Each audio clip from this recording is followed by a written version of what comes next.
stand by بيبقى رجاي. 3 2 1 فوقك. Full 1, stand by 3. On 3.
Il-ħadd it-tajjeb.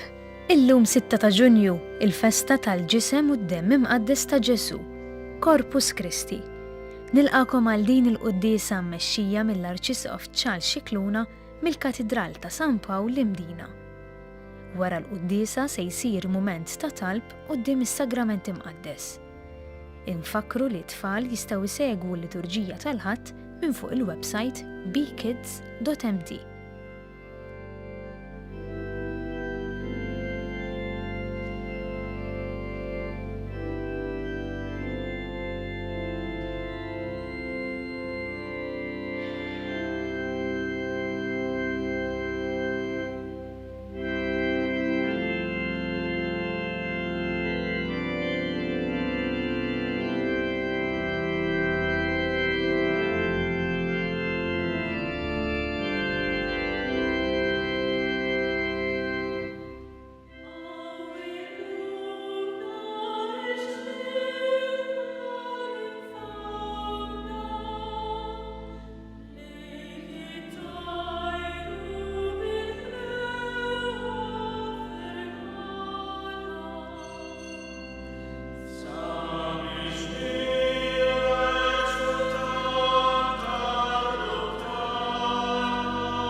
Bisem tal-Missier u tal-Iben u tal-Ispirtu Santu. Amen. Il-paċi ma'kom. Qegħdin nagħmlu festa kbira lil preżenza ta' Ġesu fostna fl-Ewkaristija. Id-deċiżjoni tiegħu qabel ma miet li fuq il-ħobs jgħid danu ġismi, fuq l-inbit jgħid danu demmi, u l-kmand tiegħu għamlu dan b'tifkira tiegħi. Il-fidi tagħna hija li taħt iġbijat tal-ħobs u l-inbit hemm il-ġisem, id-demm, ir-ruħ, id-divinità ta' Sidna Ġesu Kristu. Alla magħmul bniedem.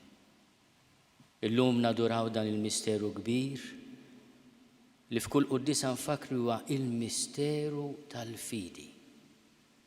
U nitolbuh li aħna dajfin ma jistħoqniex tant imħabba li jħenna lina. Nistqar Alla li jista' kollox u lilkom ħuti li jiena dnibt ħafna bil-ħsieb, bil-kliem, bil-emil u billi ħallejt dmirijieti tija tiegħi, ħtija tiegħi, bl-akbar ħtija tiegħi. Għalhekk nitlob lill-Imqazza Marija dejjem Verġni, lill-anġlu l-qaddissin kollha u lilkom ħuti biex titolbu għalija lil mulej Alla tagħna. Eħenna lina Alla li jista' kollox jaħfrinna dnubietna u jwassalna għal ħajja ta' dejjem.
nitolbu.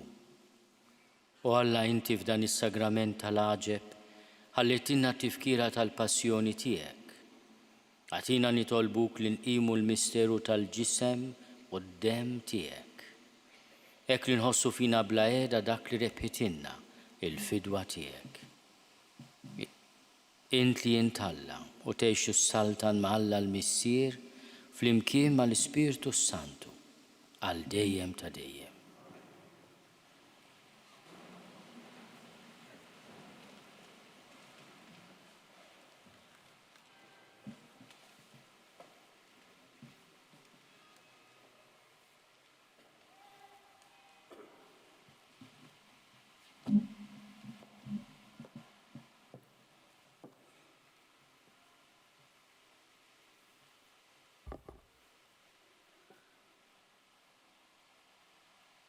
Għawnu id-dem tal-patt li l-mulej għamel ma'kom, qari mill-ktib tal-Eżodu.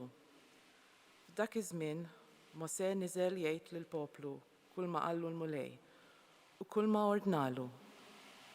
Il-poplu wieġeb b'leħen wieħed u qal: kull ma qalilna l-mulej nagħmluh. Mosè kiteb il-kliem kollu tal-mulej u filgħodu qam bena artal taħt il-muntanja u waqaf 12 il-pilir ta' 12 tribu ta' Izrael.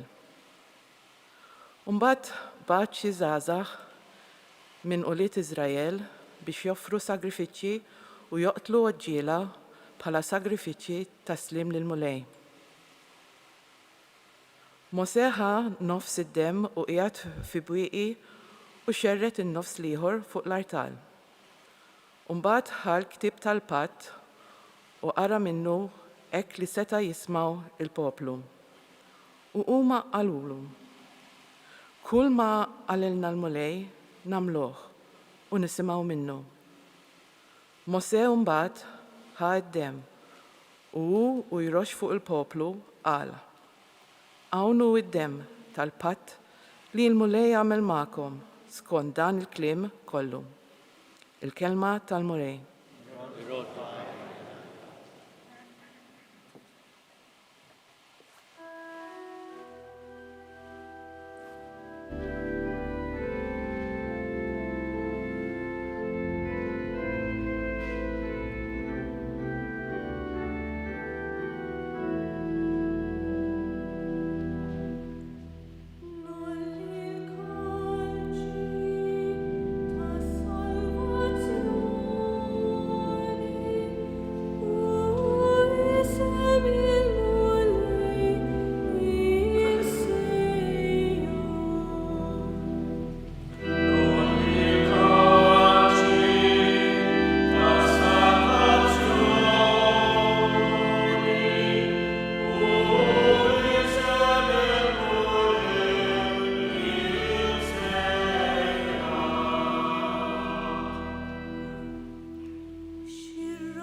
Tini qari.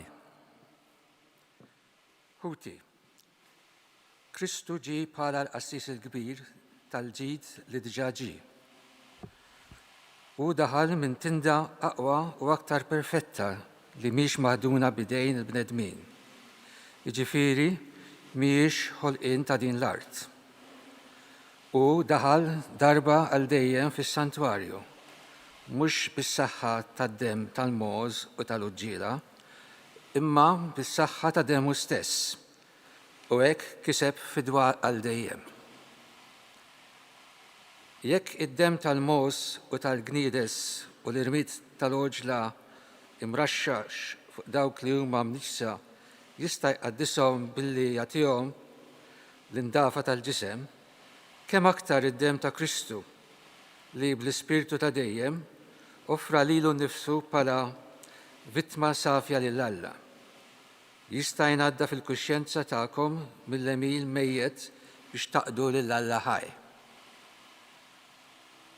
U għalhekk hu medjatur ta' paċ ġdid, testament ġdid, biex wara li saħħet il-mewt għal-fidwa ta' ħtijiet li saru fi żmien il-patt ta' qabel, dawk huma msejħa minn Alla jiksbu il-wirs ta' dejjem li hu wedhom.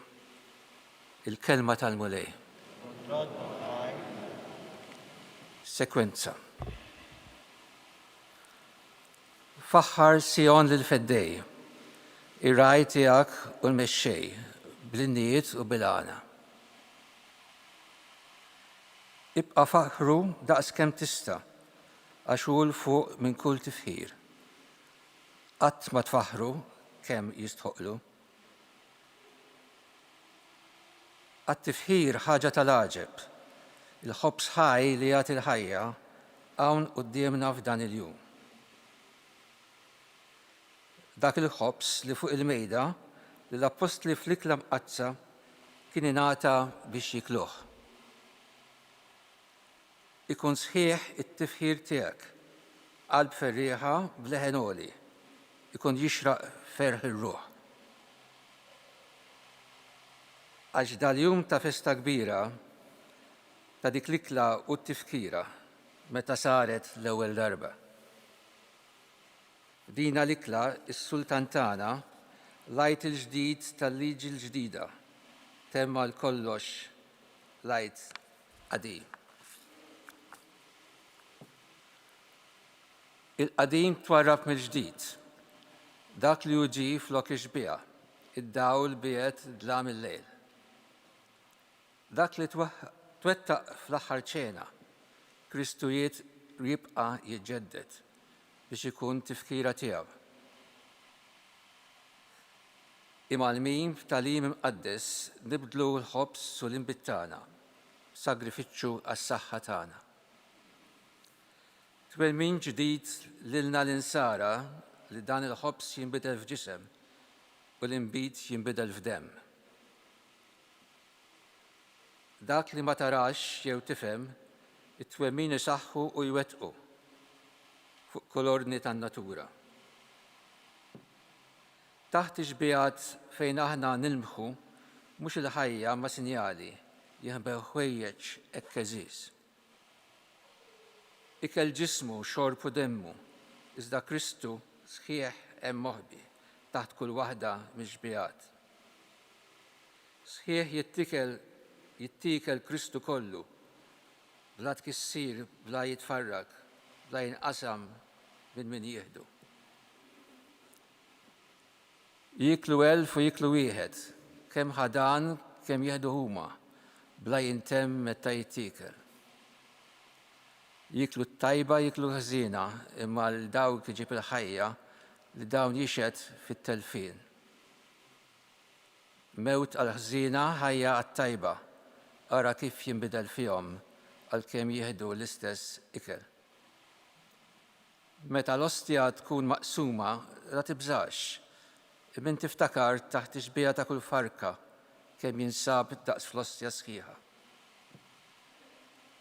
Ebda ksur ma jsir fi Kristu, biss ixbija tkun miksura u b'dan il-ksur xejn ma jitnaqqas dak li hu taħt din ixbija. Dan il-ħobs l-anġli mamul ikel għal-bniedem fit-triq tal-ħajja, ikel bnin għal-ulied kollha li ma għandux fix-xejn jintrema. Biex bijat kienu ilu mħabbar dik l-offerta tal-Iżak fil-ħaruf l-inqatel fil-għajt u fil-manna tad-deżert. Intraj tajjeb ħobs tas-sew, Ġesu tagħna ħenna lina, inti tmana u ħarisna, inti lilna il-ġitu lina, fl-art imbirka tal-ħajjin. Int li tafu tista' kollox li titmana hawn f'dil-ħajja, emma lina l-kol imsieħba dak waħda l-kol werrita mill-tajjiet tal-qaddisin. Amen.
Arim l-Evangelju skont San Mark.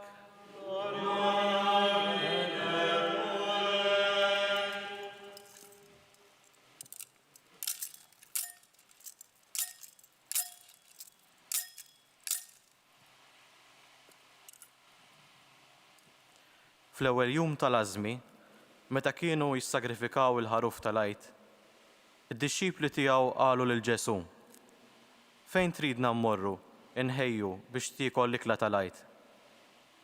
Imbagħad ubgħat tnejn mid-dixxipli tiegħu u qalilhom: morru l-belt u tiltaqgħu ma' raġel iġorr ġarra ilma.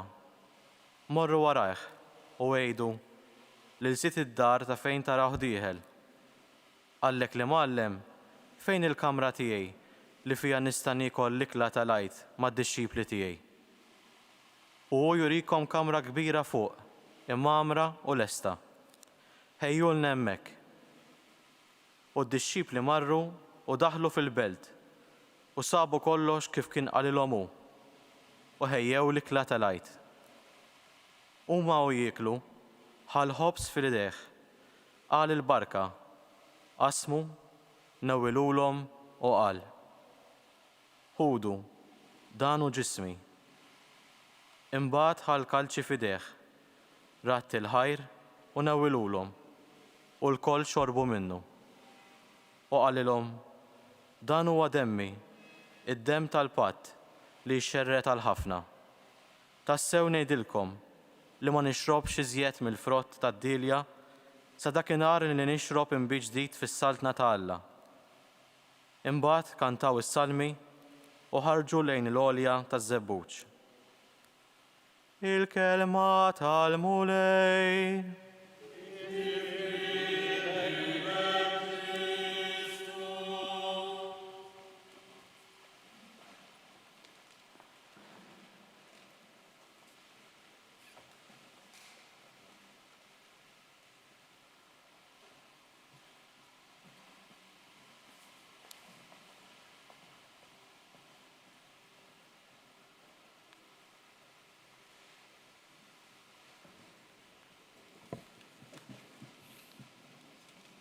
Matul is-sekli, il-poplu Nisrani ngħata diversi sinjali tal-preżenza reali ta' Ġesu taħt tixbijat tal-ħobs u tal-inbit.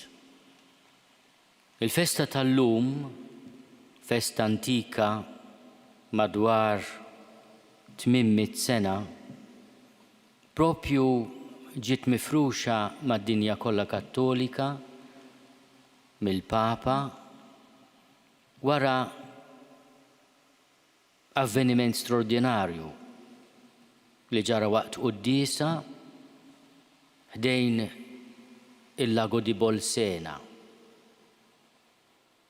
Saċerdot Bażiljan waqt li iqaddes kien ittormentat mid-dubju jekk dak li qal Ġesu kienx veru.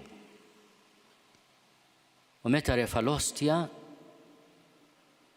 minna ħarġu qtar tad-demm li waqgħu fuq dik il-biċċa drab li aħna npoġġu fuq l-artal li jgħidula il-korporal, proprja xtilqa il-ġisem il-korpus tal-mulej. U dak id-demm imċarċar mill-ostja waqt l-elevazzjoni baqa' miżmum fuq dan il-korporal, għadu magħna sal-lum dan il-korporal, u mbena katedrali, il-katedrali Duomo ta' Orvieto, propju biex iżomm din il-biċċa drab tant għażiża.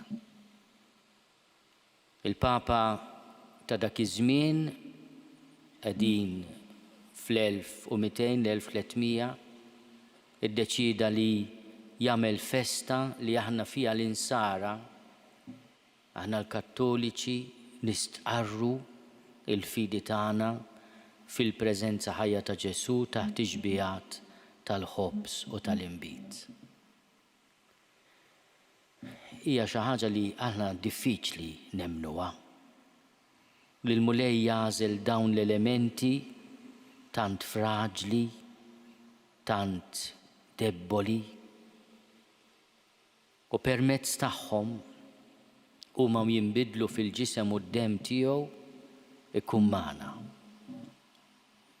U nifhmu għalhekk il-qawwalità l-Apostli u permezz tagħhom lis-saċerdoti tagħna li huma fil-quddiesa minkejja d-dnubiet tagħhom, minkejja d-djufija tagħna, jirrepetu fil-qawwa tal-Ispirtu Santu il-kelmiet ta' Ġesu, danu ġismi u danu demmi, fuq il-ħobs u fuq l-inbit. U l-ħobs u l-inbit isiru l-ġisem u d-demm ta' Ġesu. Il-Papa kien qabbat lil San Tomas d'Aquinu, Dominikan straordinarjament intelligenti u qaddis, biex jipprepara il-liturġija t-talb tal-Knisja għal din il-festa. U aħna għadna nitolbu it-talb miktub minn San Tomas d'Aquinu, bħalma minna llum wara it-tieni qari smajna dik il-poeżija pjuttost twila li aħna ngħidu la sekwenza li fiha San Tomas ġabar it-tagħlim kollu tal-Knisja dwar l-Ewkaristija. Fiha mhux biss ifakkarna fi xbijat tal-Ewkaristija li nsibu fit-Testament l-Antik, ma jispjegalna dak li għamel Ġesu. U tant id-nijiet sbieħ li aħna nkantaw bħal Panis Angelicus, it-Tantum Ergo, u Salitaris Hostia, dawn huma kollha n-nijiet li ġejjin minn din il-liturġija, minn dan it-talb tal-Knisja illum. Jiena nixtieq nislet frażi sabiħa minn dan it-talb straordinarjament kommoventi ta' San Tomas d'Aquinu li fakkar lilna l-insara li aħna m'għandniex nibżgħu mid-djufija tagħna, jiena ngħid anke mid-dnubiet tagħna, jekk fl-Ewkaristija għandna l-kuntatt ma' min se jfejjaqna, jaħfrilna u jdewwina. It-tagħlim tal-Knisja antikissimu huwa li biex tersaq lejn l-Ewkaristija inti trid tkun tlabt Alla jaħfirlek id-dnubiet kollha ta' ħajtek kollha. U għalhekk fil-quddiesa il-Knisja tippreparana għall-Ewkaristija billi tfakkarna li għandna bżonn nistqarru ħtijietna u nitolbu l-maħfra lil Alla. Kif hu t-tagħlim tal-Knisja hemm ċertu dnubiet li jitolbu minna li nersqu lejn is-saċerdot għal maħfra ta' dnubiet fil-qrar. Imma aħna ta' kuljum nonqsu. Ta' kuljum għandna bżonn lil Alla nitolbuh maħfra. U tajjeb li qabel niċċelebraw l-Ewkaristija niftakru li l-Ewkaristija mogħtija mhux bħala rigal għax aħna bravi, li l-quddiesa mhux prize day, imma pjuttost li nersqu għal din il-mediċina. L-Ewkaristija hija dik li itmantnina, li tatina l-qawwa. Jekk għandna bżonn l-ikel naturali u materjali biex il-ġisem ma jmutx, u għandna bżonn ukoll ix-xorb biex il-ġisem ma jmutx bil-għaġġ. Għalina l-insara l-Ewkaristija hija l-ikel u x-xorb tar-ruħ. Dik li twassalna l-ħajja ta' dejjem. Aħna nafuha din il-kelma hija parti mill-kultura tagħna meta nsejħu lill-Ewkaristija il-vjatku. Xi tfisser vjatikum? Huwa dak il-nutriment li inti tieħu għat-triq. Inti timxi jew inkella titlaqalhom it-triq u tieħu miegħek il-vjatikum, tieħu miegħek dak li għandek bżonn għan-nutriment tiegħek waqt il-vjaġġ. L-Ewkaristija mhijiex biss in-nutriment li għandna bżonn fil-vjaġġ ta' din il-ħajja, imma wkoll tingħata biex twassalna għal ħajja ta' dejjem. Fl-antik kienu forsi iżjed millum isiru anke proċessjonijiet li joħorġu mill-parroċċi tagħna biex li l-morda tagħna imantnuhom b'dan il-vjatikum. Kienet issir purċissjoni tal-vjatku, mod speċjali min ikun qed jipprepara għal vjaġġ tal-aħħar.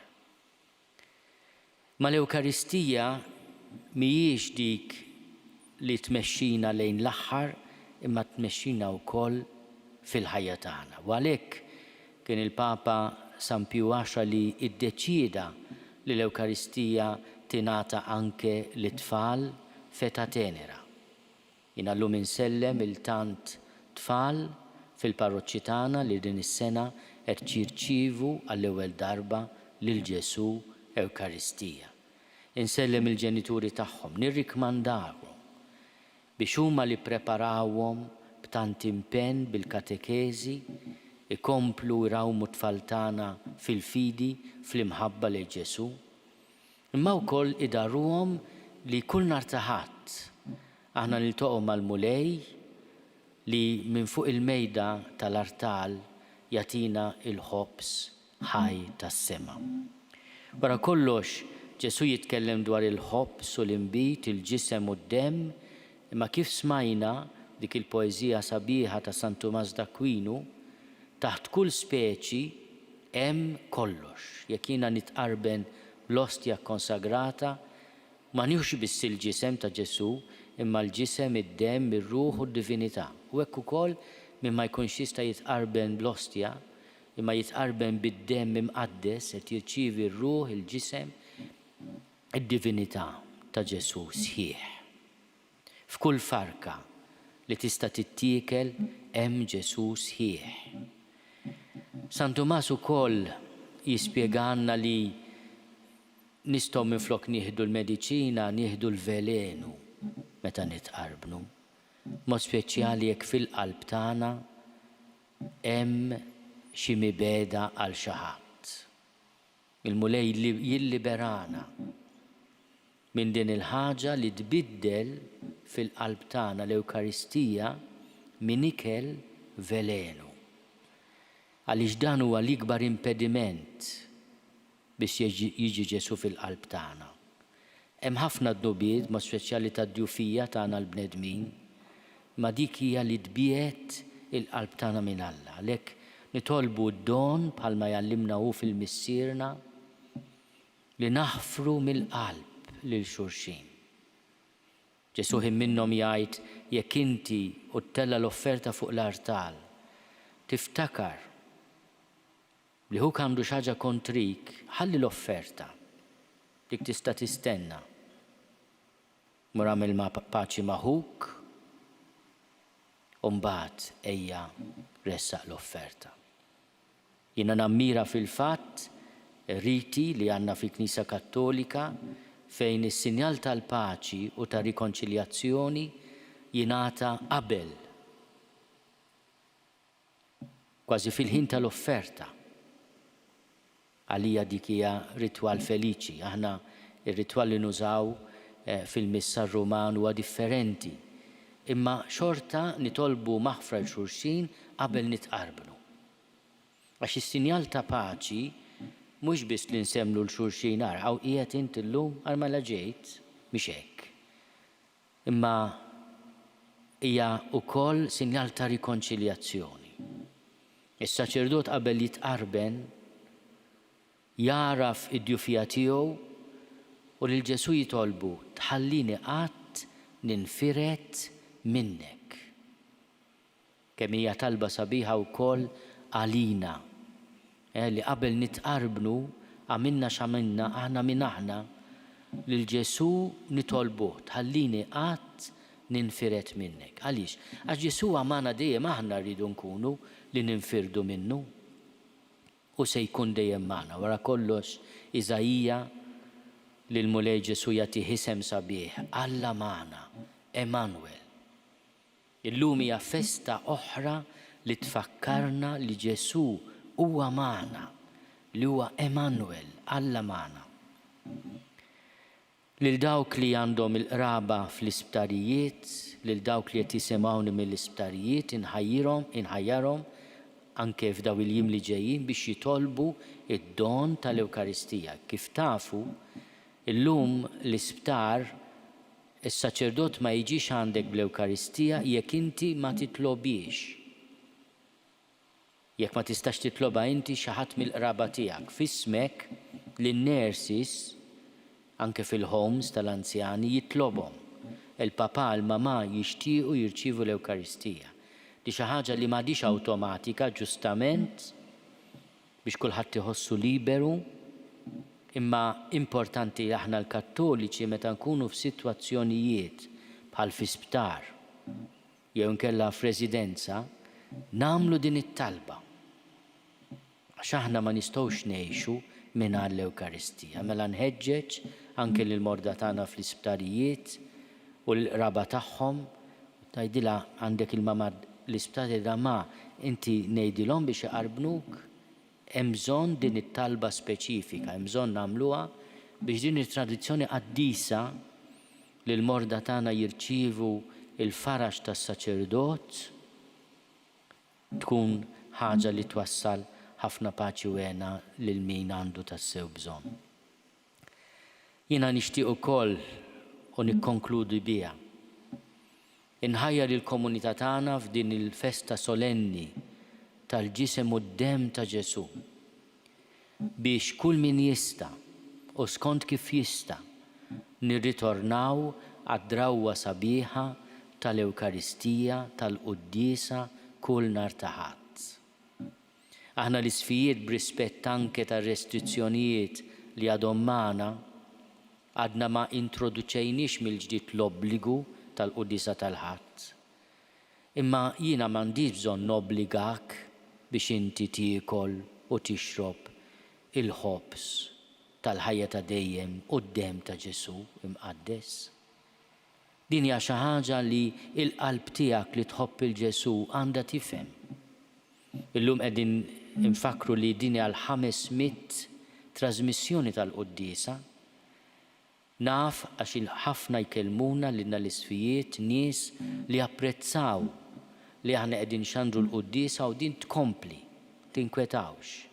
Imma kull min jista' jmur fil-knejjes tagħna u jitlob lis-saċerdot biex iqer u jitqarben. M'għandna l-ebda sostitut, ma nistax inqarbnek mit-television jien.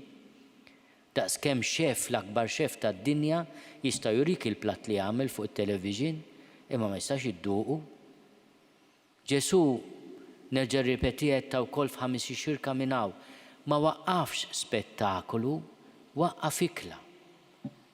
U l-ikla ma tarajx fuq it-television, veru tista' tara titħajjar, hemm ħafna programmi jagħtuna anke riċetti tajbin u sbieħ. Imma mbagħad biex tiekol, ma jistax tpoġġilek fit-television jew mat-television. Trid din il-preżenza reali. U allura f'din il-festa tal-ġisem u d-dem ta' Ġesu, minflok immorru għal purċissjonijiet li ma nistgħux nagħmluhom din is-sena, għat-tieni sena, Kalla jrid sena d-dieħla tkun storja differenti, Kalla jrid. Imma dak li jkun forsi qed jagħmel sforz u jgħid ħammur il-Knisja u nitlob is-saċerdot iqarbinni. Jiena nixtieq ukoll nirringrazzja lis-saċerdoti tagħna. Kultant nisma' ħafna ilmenti, ħafna tgergir, naħseb tisemgħu anke fuqi. Imma Ġesu għażilna biex inwasslu lil poplu tiegħu l-Ewkaristija. Ħennu għalina, aħfrulna, għadruna, imma apprezzaw id-don li Ġesu jġib permezz tas-saċerdot. Għaliex dak li jista' jagħtik is-saċerdot fil-qrar u fl-Ewkaristija ma jista' jagħtihulek ħadd.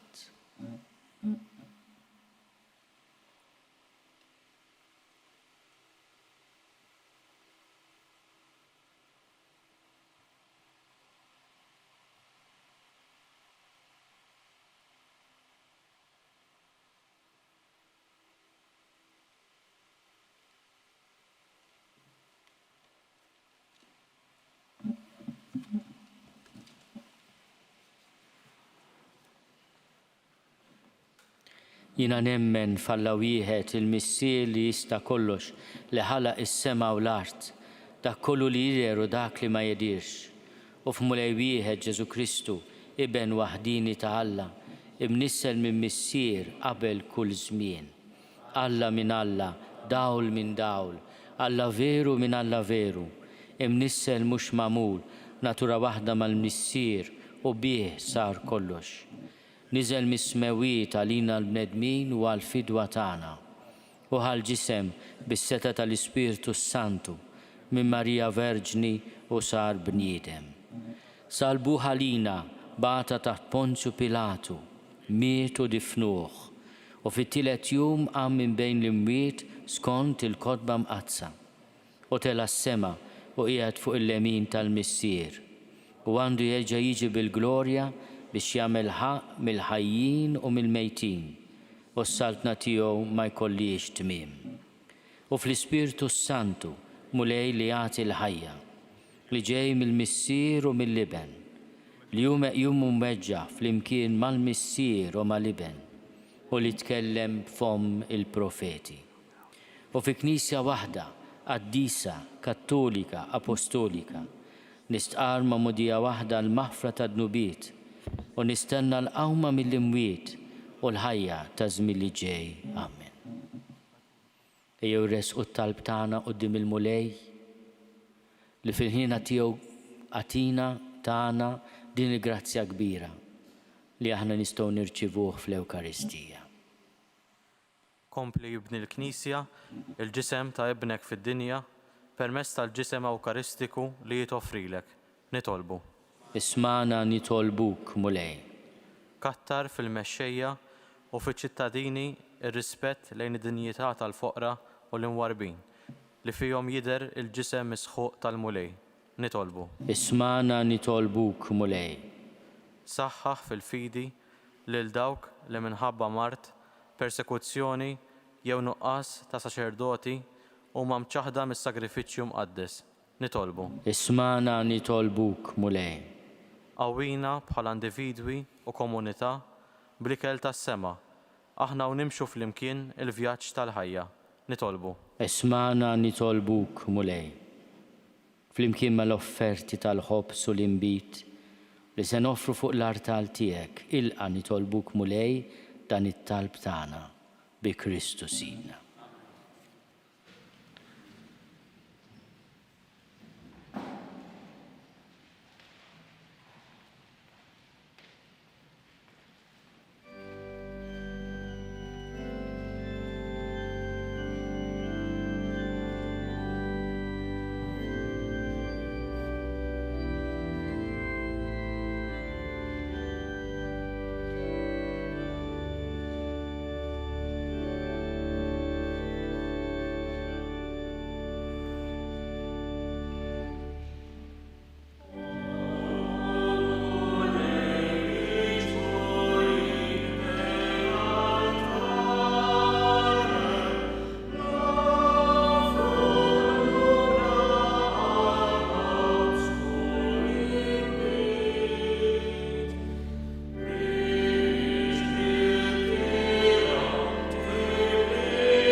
Tolbu ħuti biex is-sagrifiċċju tiegħi u tagħkom ikun joġob lill-Alla l-Missija li jista' kollox.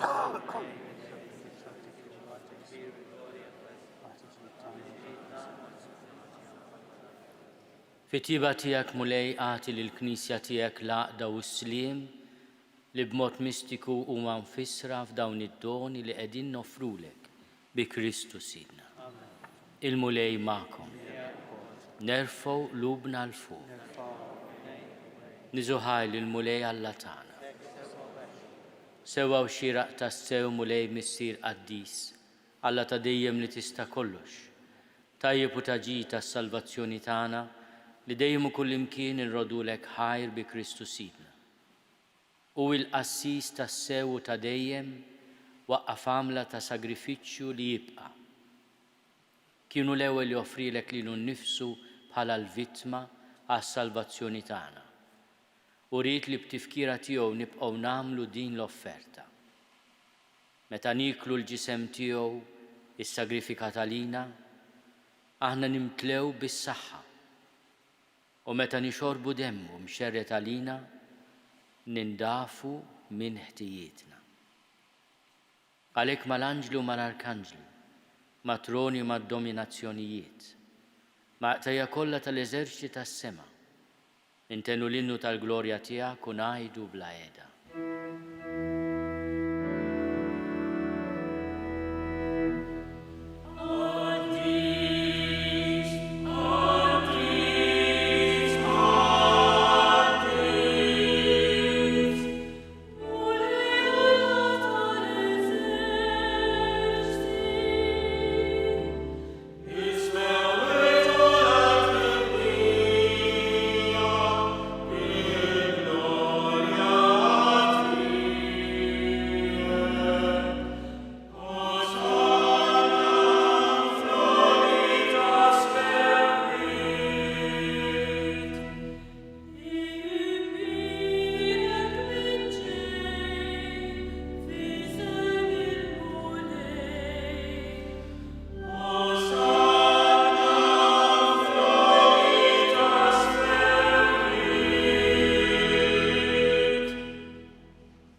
Qedis tassew int mulej inti lajn ta' kull dussija.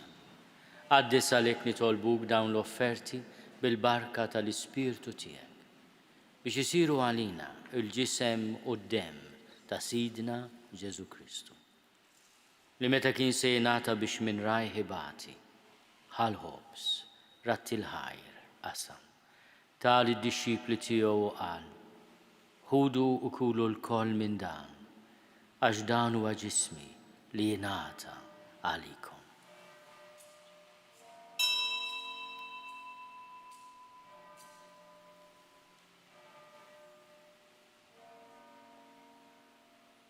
Ekku kol wara l-ikla ħal-kalċi, reġa' ratti l-ħajr, tal id-dixxipli tiegħu u qal, ħudu u jxorbu minnu l-koll, għax dan huwa l-kalċi ta' demmi tal-patt il-ġdid li jibqa' għal dejjem. Id-dem li jxerret għalikom u għal-bnedmin kollha, għal-maħfra ta' dnubiet. Għamlu dan tifkira tiegħi.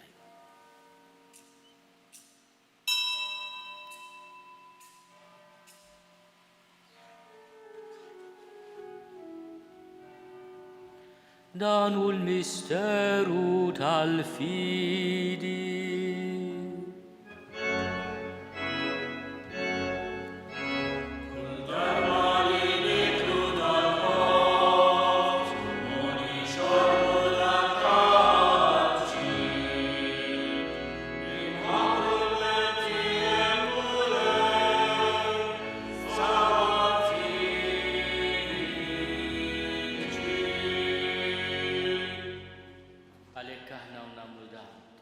Tal-mewt u l-qawmien ta' Sidna Ġesu Kristu. Nofrulek mulej il-ħobs tal-ħajja u l-kalċi tas-salvazzjoni. U rodulek ħajra xoġbok tilqana hawn quddiemek biex naqduk. U mit-ċokon tagħna nitolbu li l-Ispirtu Santu jaqadna f'ġisem wieħed lilna li nieħdu sehem mill-ġisem u d-dem ta' Kristu. Ftakar mulej fil-Knisja tiegħek imxerda mad-dinja kollha.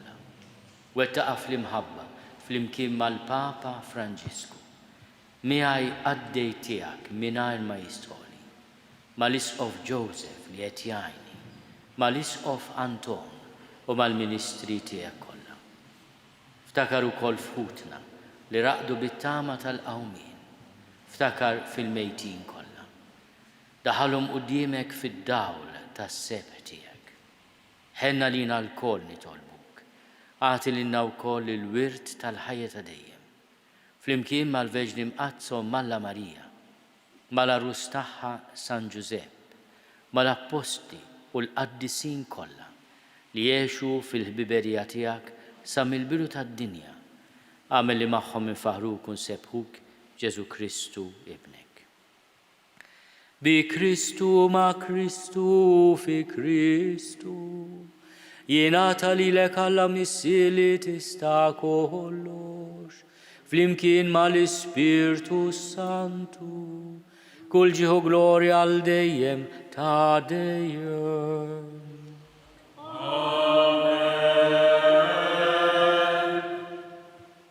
Ejjew nitolbu, kif għallimna urina nagħmlu liben ta' Alla għas-salvazzjoni tagħna. Missierna li inti f'ismu wieħed jitqaddes ismek, tiġi saltnatek. Ikun li trid int kif is-sema hekk da fl-art. Ħobżna ta' kuljum għatina llum. Aħfrinna dnubietna bħalma naħfru lil minu ħati għalina. La ddaħħalniex fit-tiġrib, iżda eħlisna mid-deni. Eħlisna nitolbuk mulej minn kull deni. Għatina fit-tiebu għal-ħina tiegħek il-paċi fi żmienna biex inkunu ħielsa dejjem mid-dnub u mħarsa minn kull inkwiet. Aħna u nistennew u nittamaw ilena u l-miġja tas-Salvatur tagħna, Ġesu Kristu. Mulej Ġesu Kristu li għadt lill-Apostli tiegħek. Inħallilkom is-sliem, natikom is-sliem tiegħi. La tħares lejn dnubietna, iżda ħares lejn il-fidi tal-Knisja tiegħek. Għatija slim u laqda li jint trid fiha, int li tgħixu s-saltan għal dejjem ta' dejjem. Il-paċi tal-mulej tkun dejjem magħkom. għatu l-paċi lil xulxin.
Danu l-ħaruf ta' Alla, danu li neħid nubiet tad-dinja, ħenin dawk li huma mistiedna għall-ikla tal-ħaruf. Mulej ma jistoqlix li tidħol taħt is-saqaf tiegħi, iżda biss kelma waħda u ruħi tkun infejqa.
talba għat-qarbina tax-xewqa.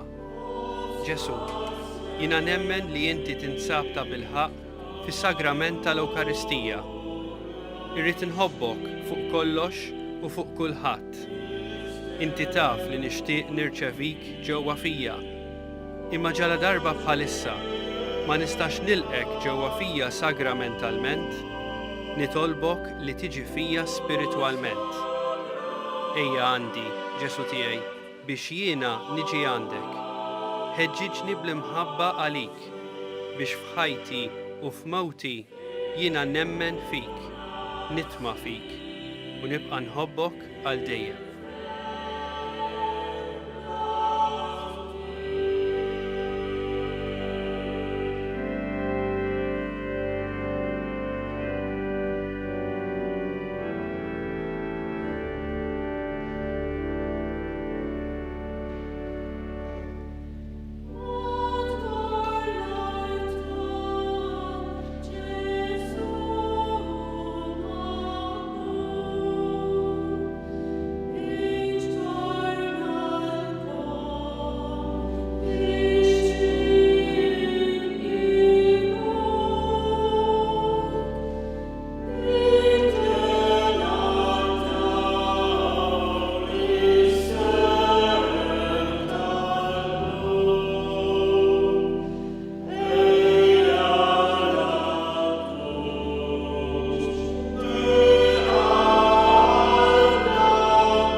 Mulej, int tajt lill-poplu tiegħek ikel tal-anġli. Battilhom mis-sema ħobs li ħejjejtulhom inti bla ma tħabtu għalih huma. Ħobs li fih kull għaxqa u tajjeb għal kull toma. Nersaq lejn l-artal ta' Alla, Alleluja. Nirċievi l-Kristu li ġedded sożiti. Alleluja.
Alla li f'dan is-sagrament tal-aġeb ħallejtinna t-tifkira tal-passjoni tiegħek. Għatina nitolbuk li nqimu l-misteru tal-ġisem u d-dem tiegħek. Hekk li nħossu fina bla qiegħda dak li repitinna l-fidwa tiegħek. Inti tgħixu s-saltan għal dejjem ta' dejjem.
ikun imbirek Alla, imbirek l-isem imqaddes tiegħu, imbirek Ġesu Kristu veru Alla u veru bniedem, imbirek l-isem ta' Ġesu, imbirka l-qalb imqazza tiegħu, imbirek id-demm għażiż tiegħu, imbirek Ġesu fis-Santissimu Sagrament tal-altar, imbirek l-Ispirtu Santu Paraklitu, imbirka l-Kbir Omm Alla Marija Santissima, imbirka l-imqazza Immakolata Konċezzjoni tagħha, imbirek it-tluħ glorjus tagħha fis-sema, imbirek l-isem ta' Marija Verġni Uom, imbirek San Giuseppe Arus Kastissimu tagħha, imbirek Alla fl-anġli u l-qaddisin kollha tiegħu.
Naslu fit-tmiem il-Quddisa tal-Ħadd mill-Katedral ta' San Pawl Mdina e kif illum il-Knisja tiċċelebra il-festa ta' Corpus Christi.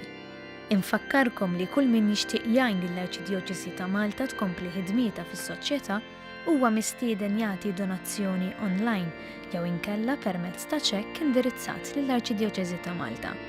Aktar dettalji issibuhom fuq knisja.mt/donazzjonijiet. Il-kumplament tal-Ħadd it-Tajjeb.